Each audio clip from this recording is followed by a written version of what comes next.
नमस्कार दोस्तों, दृष्टि आईएएस के इस खास कार्यक्रम भारत के बजट की यात्रा में आपका हार्दिक स्वागत है। हाल ही में नवगठित 18वीं लोकसभा का पहला विशेष सत्र समाप्त हो गया। अब बारी है संसद के बजट सत्र की, जिसमें देश के लिए बजट पेश किया जाएगा। हम इस खास वीडियो सीरीज के माध्यम से आपको भारत के बजट से जुड़े हर महत्वपूर्ण पहलू से रूबरू करवाएंगे और साथ ही परीक्षा के उपयोगी तथ्यों की भी जानकारी देने का प्रयास करेंगे। तो चलिए शुरू करते हैं बजट से जुड़ी एक लंबी और रोचक यात्रा की। आइए सबसे पहले हम बजट की उत्पत्ति के बारे में जान लेते हैं। 18वीं सदी में यूरोप से इस शब्द की शुरुआत हुई थी। बजट शब्द लैटिन भाषा के शब्द बुल्गा से बना है, जिसका स्थान बाद में फ्रेंच शब्द बाउ गेटते ने ले लिया था। इस फ्रेंच शब्द का अर्थ लेदर बैग अर्थात चमड़े का थैला होता है। कालांतर में इस फ्रेंच शब्द की जगह अंग्रेजी में बजट शब्द का प्रयोग किया जाने लगा। गौरतलब है कि भारत में भी बजट शब्द का प्रयोग किया जाता है, लेकिन भारतीय संविधान में बजट शब्द का उल्लेख है ही नहीं। अब हम बजट के ऐतिहासिक संदर्भ को समझने का प्रयास करते हैं। बजट शब्द भले ही नया है, लेकिन इसका अभ्यास बहुत पुराना है। सदियों से भारत के लोग अपने जीवन को बेहतर करने के लिए आर्थिक नीतियों का निर्माण करते रहे हैं। वैदिक काल के समय हम देखते हैं कि यहाँ राजा को सुरक्षा के उद्देश्य से बलि नामक कर स्वेच्छा से दिया जाता था, जो बाद में एक अनिवार्य कर हो गया था।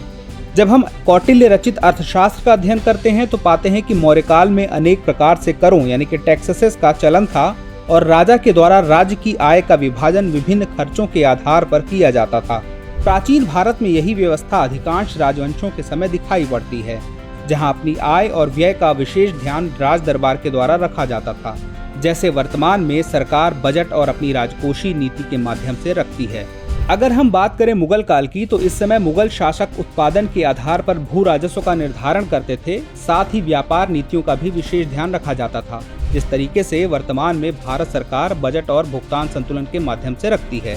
इस तरह हम देखते हैं कि बजट जैसी प्रक्रिया का पालन भारत में प्राचीन समय से हो रहा है, लेकिन यह आधुनिक बजट से अलग दिखाई पड़ता है। अगर बात भारत में आधुनिक बजट की करें तो ब्रिटिश शासन काल में केंद्रीय बजट पेश करने की परंपरा शुरू की गई थी। दरअसल 1857 की बगावत के बाद 1858 में भारत की प्रशासनिक व्यवस्था ईस्ट इंडिया कंपनी से ब्रिटिश संसद को हस्तांतरित कर दी गई थी।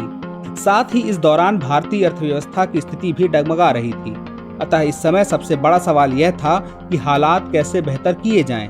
इसी को देखते हुए 1859 में स्कॉटिश अर्थशास्त्री जेम्स विल्सन को वायसराय लॉर्ड कैनिंग के अधीन काउंसिल ऑफ इंडिया में फाइनेंशियल मेंबर के तौर पर नियुक्त किया गया, जिसके बाद इन्होंने भारत का पहला बजट अप्रैल 1860 में पेश किया। गौरतलब है कि आयकर व्यवस्था की नींव भी जेम्स विल्सन ने इसी दौरान रखी थी, जिसे 24 जुलाई 1860 से लागू किया गया था। इसलिए हर वर्ष 24 जुलाई को राष्ट्रीय आयकर दिवस के रूप में मनाया जाता है।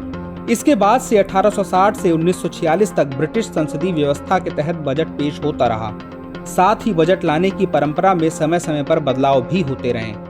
जब भारत को आज़ादी मिली और संविधान के माध्यम से लोकतंत्र की आधारशिला रखी गई, तब से ही संसद ने देश के विकास के लिए बजट पेश करना शुरू कर दिया और समय समय पर देश में बजट में सकारात्मक बदलाव भी होते रहे हैं।